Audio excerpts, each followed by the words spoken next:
Olá, nós começamos mais um programa Luz Câmara Ação contra o Câncer e hoje nós vamos falar de um trabalho que é bem recente aqui no Hospital de Amor, porque é dedicado às pessoas que já passaram pela experiência de pegar o coronavírus, se curaram da Covid-19, mas acabam carregando algumas sequelas e para isso precisam de uma atenção. Eu estou aqui com a Priscila Esper Tamburus. A Priscila, ela é uma fisioterapeuta e ela trabalha no Centro de Reabilitação do Hospital de Amor exatamente com essas pessoas, né, Priscila? Que tiveram essa experiência nada agradável de aí serem números da pandemia, porque eu falo assim, cada número daqueles que a gente vê é uma vida. E quem sobrevive, e o termo infelizmente é esse, porque é uma doença que tem matado muita gente, muitas das pessoas sobrevivem acabam ficando com sequelas. Essas sequelas sempre são respiratórias ou não? A maioria é respiratória, porque a gente tem um acometimento da parte pulmonar maior, né? Porém, a gente tem outros comprometimentos também na parte musculoesquelética, né, que é a parte muscular, por conta do tempo da internação também desse paciente. O corpo fica parado e sente a imobilização, por conta da ventilação, às vezes que esses pacientes mais graves, né, ficam hospitalizados por um grande tempo. Temos na parte neurológica que pode ser atingida também, a parte vascular. Temos muitos casos, às vezes, de trombos, né, que se deslocam e pode dar aquela embolia pulmonar. Então, a gente já tem um outro comprometimento na parte pulmonar, né, além da infecção pelo coronavírus. Então, a primeira fase é a avaliação de tudo isso para ver onde é que vai ser o teu trabalho de reabilitação. Isso. Esses pacientes que chegam para a gente iniciou nesse mês, né, de agosto, com esse programa, né, de acolhimento desses pacientes e de imediato a gente faz uma avaliação com esse paciente. Então tem que ser uma avaliação criteriosa e individualizada, porque cada paciente vai ter um acometimento e a gente vai focar o tratamento de acordo com o que é necessário para ele neste momento. E alguns não vão ter. Tem gente que vai passar por essa experiência mesmo com internação, e não vai precisar desse acompanhamento. Porque tudo vai depender como o paciente era previamente, as comorbidades e como assim, um paciente hipertenso, diabético, obeso, e também o tempo de internação, né? Aí isso também compromete muito o paciente. Então, alguns às vezes chegam para uma avaliação para a nossa equipe e já tem alta porque já recuperou, né, nesses dias de início pós-alta. E alguns ficam com a gente uns dias assim, meses, vai ficando. E como é que é feito esse trabalho? A gente fala assim, reabilitação. Sim. E a gente pensa imediatamente naquela pessoa que teve um problema muscular, perdeu um movimento e quer recuperar, ou não quer deixar que a doença faça que perca mais movimentos ainda. Sim. Agora, quando você fala reabilitação pulmonar, respiratória, para quem é leigo como eu, fica assim, o que seria isso? Qual que é o trabalho de fato que é feito? Sim, nós da fisioterapia temos esse objetivo, né? Tanto na parte cardiorrespiratória, que é aquele condicionamento físico, né? Então a gente vai trabalhar com atividades que façam ele trabalhar essa parte respiratória.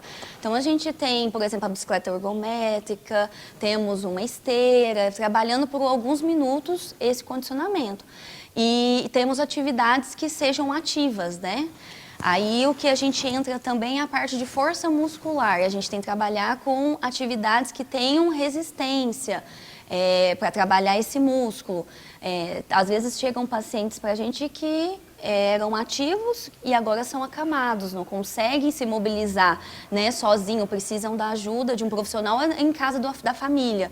Então essa é a recuperação da parte funcional. Então a gente trabalha essas posturas, aí futuramente a gente vai trabalhando força, condicionamento. Com equipamentos Com equipamentos, né?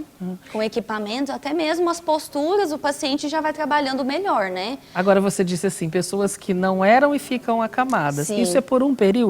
Essa pessoa depois se recupera? Assim, a maioria do que a gente está vendo atualmente estão se recuperando, né? Quantas pessoas já foram atendidas? Atualmente nós estamos com 10 pacientes, mas nós já tivemos outros pacientes que já passaram por nós. Nós estamos no início, né? A gente está agora tendo um caminho para como a gente vai seguir com eles. E tem uns que a gente consegue ir recuperando no início, que em casa a gente orienta. Faz uma caminhadinha dentro de casa todos os dias, que também pega esse condicionamento que a gente fala cardiorrespiratório, vai fazendo as suas atividades de vida diária. E os pacientes que já são acamados, a gente orienta o familiar ou a pessoa que fica com ele para melhorar as posturas, né? Não ficar só deitado, sentar à beira da cama, tentar, se tiver uma cadeira de rodas, andar com ele, sentar numa poltrona dentro de casa. Então, são mudanças de decúbito que a gente diz para ir melhorando também todo esse condicionamento. E a gente não está podendo usar muito essa expressão, mas o objetivo é trazer a normalidade de volta, né? Trazer a pessoa à vida normal. Claro que é uma expressão que a gente ultimamente anda usando pouco, porque nós não entendemos muito bem o que é essa normalidade. Sim. Falam do novo normal, não gosto muito dessa expressão, mas é recuperar o que a pessoa tinha ou até mais do que ela tinha antes de ter a Covid. Sim, a gente fala que as atividades de vida diária, até mesmo o andar, né? O andar, tomar o seu banho, ter independência, né? O cuidar de um filho, poder trabalhar. A gente tem experiências de vários pacientes que chegam até nós, né? Que falam, eu não consigo, às vezes até estender uma roupa pelo cansaço, a fadiga que traz, né? Esse pós-hospitalização, né?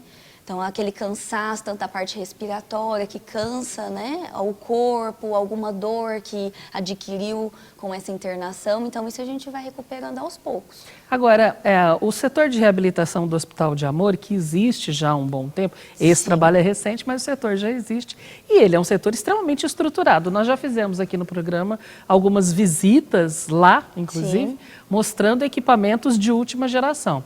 Todos esses equipamentos estão à disposição desse trabalho de reabilitação específica do Covid? Sim, atualmente nós estamos em um projeto de recuperação, mas de reabilitação, assim, a gente fala tradicional, que são todos os equipamentos que a gente tem. E aí a gente está seguindo essas condutas, igual a gente tem o Locomate, que é o que a gente tem de atual, né, lá, de diferente também de outros hospitais.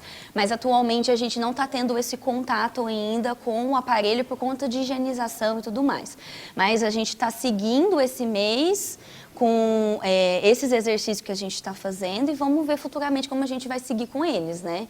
Agora, Priscila, você tem uma experiência pessoal também junto a quem estava doente. Sim. Porque você trabalhou no Hospital Nossa Senhora, que hoje é o local onde atende os pacientes mais graves, que acabaram pegando o coronavírus e desenvolveram o Covid. Como é que você pode dizer dessa experiência agora, estando no pós-Covid, tendo passado pelo momento mais crítico de um paciente? Eu acho, assim, primeiramente, eu acho que eu fui chamada para estar fazendo parte desse novo programa.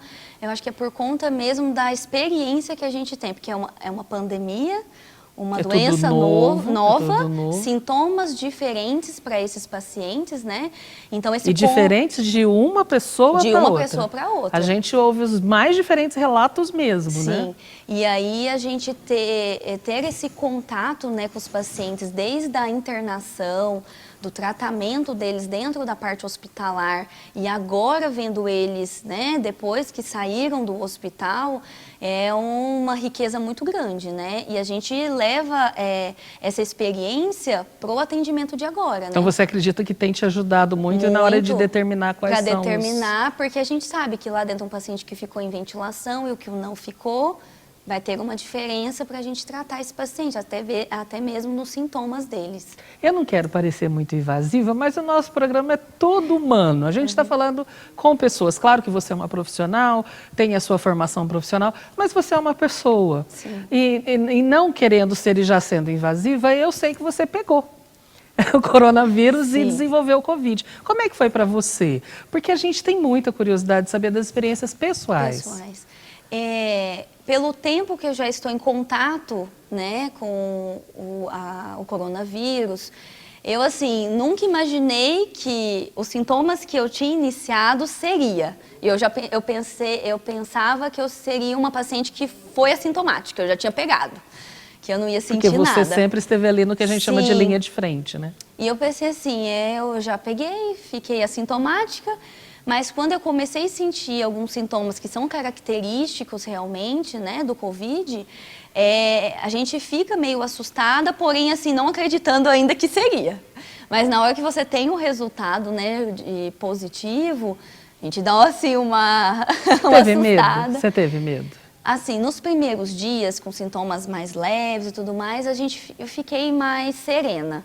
Porém, há alguns dias ou outros, a gente fica um pouco receosa, por conta, eu acho que, do isolamento também, que foi necessário durante os dias dentro de casa, de todas as condutas que eu tinha que ter em relação também aos meus sintomas. E a gente fica pensando também o que a gente passa, o que os pacientes passam dentro de um hospital, né? Quando a gente fala de empatia, você entende muito bem o que é ter essa empatia com os pacientes que você atende hoje. Com os pacientes, porque desde dos sintomas até o isolamento, né? Porque a gente sabe que esses pacientes, estando dentro do hospital, eles não podem ver a família assim, cara a cara, não ter o contato com um familiar ou um ente querido, né? É nós que somos a família dele lá. É nós que temos que conversar, que temos que ajudá-lo e reabilitar na nossa parte da fisioterapia, né? Então Agora, a gente tem que ter todo um jeitinho com eles. Você passando por tudo isso, você lidando com essa doença, óbvio que você foi contaminada por causa da exposição do seu trabalho. E muitos dos profissionais de saúde estão sujeitos a isso. A gente sabe que muitos, inclusive, já pegaram, né? Sim. Nós temos algumas deficiências de setores porque as pessoas estão afastadas. Mas você tendo passado por tudo isso, você ainda bate na tecla de que esse distanciamento social é o melhor caminho para se prevenir? Porque a gente vê atualmente que, por exemplo, eu tive contato por conta da minha profissão, porém uma pessoa que está junto comigo teve um contato. Então, ele teve também, né, o contato porque mora comigo, então a gente pode perceber que se uma pessoa às vezes tem exposição por contato, não usar corretamente uma máscara ou fazer a higienização das mãos, ou até mesmo de coisas que compram fora. E chega uma hora que não dá para saber se foi você que passou ou se foi aquela pessoa que trouxe do mundo exterior para você. Assim, a gente atualmente sabe porque assim, os sintomas começaram com um e após com a outra pessoa, né? Então, a gente sabe que o contato mesmo, a higienização, todo esse cuidado que nós estamos tendo tem que continuar. A prevenção é o melhor cuidado que a gente tem que ter, tanto com a gente e com nossos entes queridos, né? Porque a gente sabe que muita coisa pode mudar de uma pessoa para outra, né? Muita novidade todos os dias, novidade. né? Muito obrigada a você agradeço. E obrigada por ter contado a tua história pra gente, tá? E se você quer saber mais histórias como essa, trabalhos como esse que nós falamos hoje, acesse o nosso site www.hospitaldeamor.com.br. Lá também tem os nossos programas, a gente se vê por lá. Até o próximo.